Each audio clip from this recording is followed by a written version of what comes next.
Apparently, some whites wanted Negroes to leave the South during the Great Migration.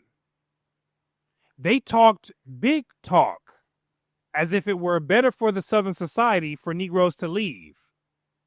While, on the other hand, some understood just how much they needed Negroes in the region.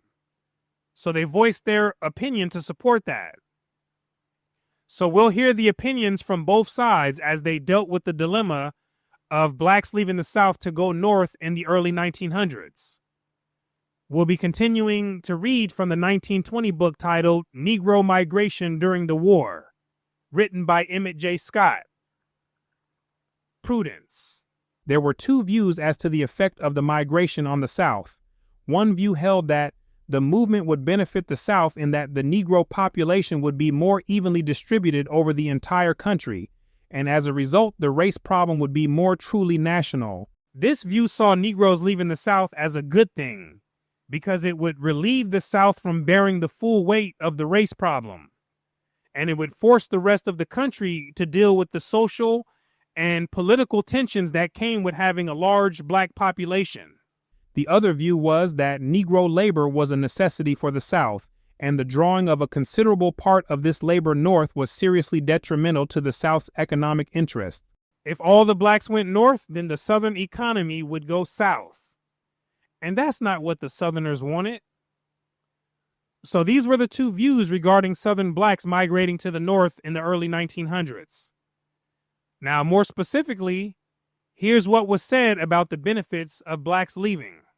The New Orleans Times-Picayune said, "Despite the attitude of certain extreme papers of the North that there was a broad conspiracy existing here to prevent the Negroes from leaving, the records show that many Southern papers and people welcomed the movement, believing that it would have a beneficial effect on the South by removing the Negro majorities in many districts and in at least 2 states, South Carolina and Mississippi." What was wrong with a Negro majority? It caused whites to be paranoid, fearing rebellion, and the possibility that blacks might one day gain political control in the areas they outnumbered whites. So, for these reasons, this New Orleans newspaper welcomed the black migration, because it was a way to preserve racial and political order within the Southern society. The problems of Negro majorities is rapidly working itself out. Louisiana, a state in which the Negro was more numerous a few decades ago, is white today by several 100,000 and will have 1 million more whites by the next census. South Carolina and Mississippi expect to report white majorities in the next 10 years as they are drifting rapidly in that direction, and Negro immigration will help this condition along. Having a white majority ensured that blacks could be more easily controlled and kept in their place, which makes sense from the perspective of whites with these goals. So let the Negro go north would be the cry. During the first months of this Negro movement northward, a number of South Carolina papers, led by the Columbia State, instead of expressing apprehension over these departures, showed satisfaction that the state was getting rid of its excess of Negroes. At the Southern Commercial Congress in a session at Norfolk, Judge Francis D. Winston of North Carolina expressed this same view of the situation in a resolution which declares that the complete industrial, intellectual, and social development of the Southern states can be secured only when the Negro becomes a part of the citizenship of our sister states, and that we will encourage all movements tending to an equitable distribution of our Negro population among the other states of the Union. He felt that having such a large population of blacks in the South was hindering their progress in industrial, intellectual, and social development. He may have believed that the South spent too much energy on keeping blacks down and could not focus enough on building itself up, which is something he thought couldn't be done until the burden of managing blacks was shared across non-Southern states.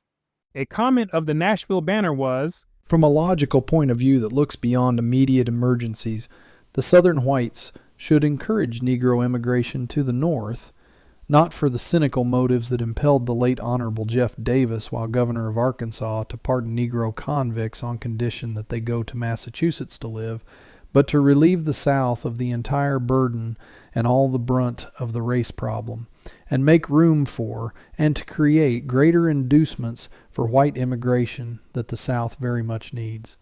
The immigrants he's referring to are the European foreign immigrants, who would later assume the white identity. They didn't come there with it, they would assume it. When they came to the U.S. from places like Germany, Ireland, and Eastern Europe, the vast majority of them settled in the northern states. So he wanted Negroes to leave the South to make room for them and shift the racial balance.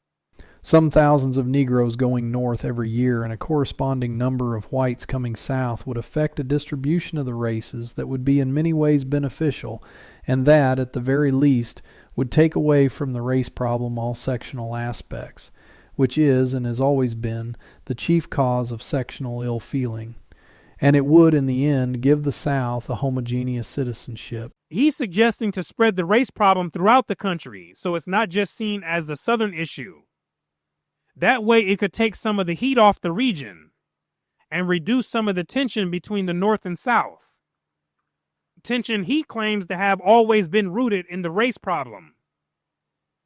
So to him, it made sense to encourage black people to leave, because in the end it would produce a mostly white Southern society. The Vicksburg Herald was of the opinion that adjustments and compensation will, we have faith, come. The northern drift, as it continues, and carries thousands with it, will lower Negro congestion in certain sections of the South. Such a change, restrained and graduated against violent progression, promises ultimate benefit. In the South, the effect of losing thousands of Negroes from lands in southern Mississippi is already producing a wholesome farm diversification and economic stimulation.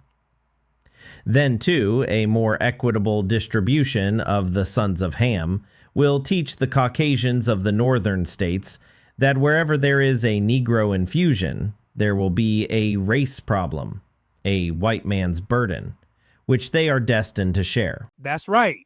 They all have to share the problem that their ancestors created, because there was nowhere to run or hide. Now let's check out the other position. Among those holding the view that the South needed the Negro was the Memphis Commercial Appeal. Concerning this, an editorial in this paper said that not only does the South need the Negro, but that he should be encouraged to stay.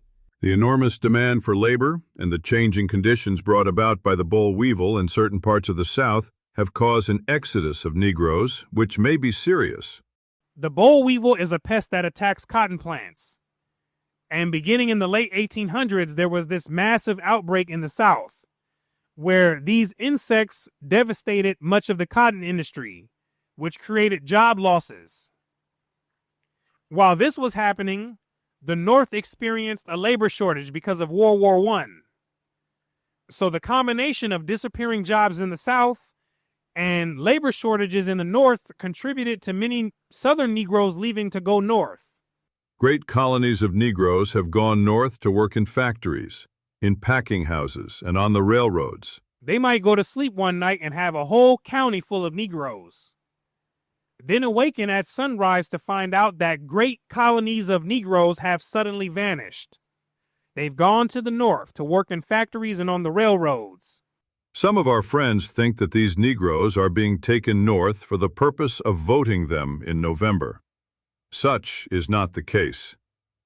The restriction of immigration because of the European War and the tremendous manufacturing and industrial activity in the North have resulted in a scarcity of labor.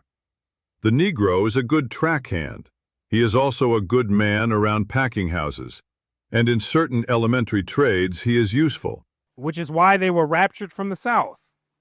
The South needs every able-bodied Negro that is now south of the line, and every Negro who remains south of the line will in the end do better than he will do in the North. That's not what the Negroes believed who left. The Negro has been a tremendous factor in the development of agriculture and all the commerce of the South. Most certainly. But in the meantime, if we are to keep him here, and if we are to have the best use of his business capacity, There is a certain duty that the white man himself must discharge in his relation to the Negro. Like what? The business of lynching Negroes is bad, and we believe it is declining. But the worst thing is that the wrong Negro is often lynched. And who wants to live in a society where that happens? The Negro should be protected in all his legal rights. Whew, that's asking a whole lot from many of the Southern whites at this time.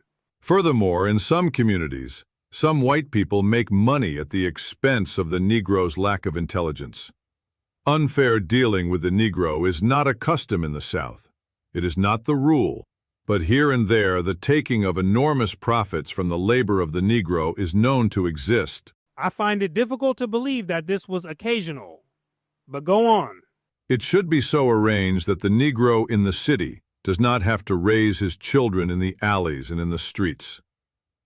Liquor in the cities has been a great curse to Negroes. Now I believe this. Millions of dollars have been made by no-account white people selling no-account liquor to Negroes, and thus making a whole lot of Negroes no-account.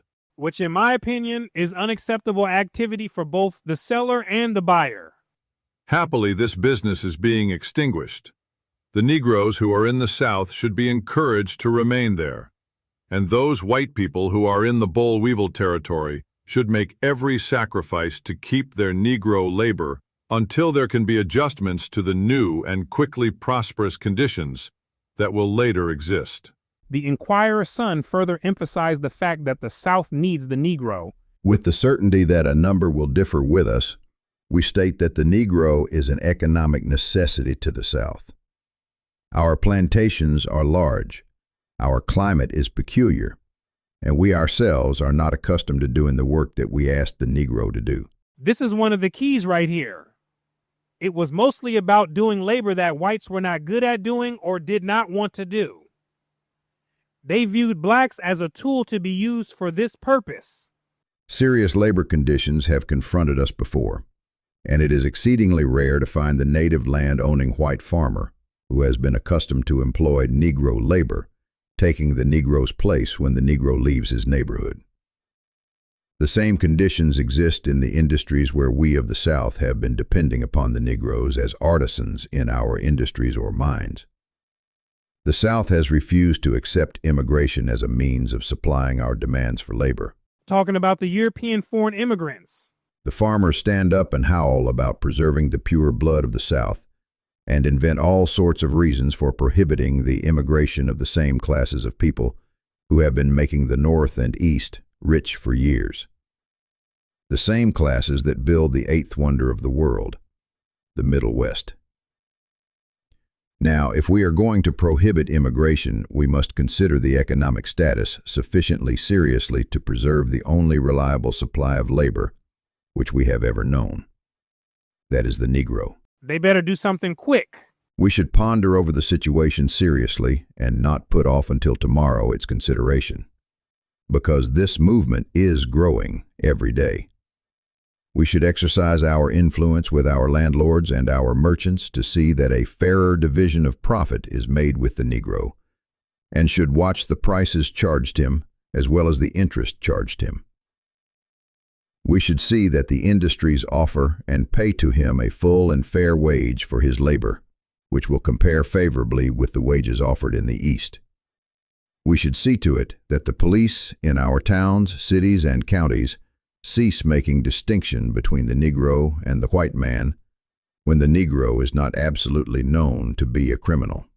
When we do these things, we will keep our labor, and we need to keep it. Of course they needed to keep it. The position on keeping Negroes in the South was the most practical view in comparison to just letting Negroes leave. Some people may have wanted Negroes to leave in their mind, but when they snapped into reality, they understood that this was only a fantasy, because who was going to work the fields? Most of the whites certainly weren't. So of course they needed blacks in the South, and they made all types of concessions to keep them there. So there's more on the public opinion regarding blacks leaving the South, but we're going to finish up on that in the next commentary. And so I thank you right now for your time and attention. My name is Brooklyn St. Michael, and I'll see you in the free world.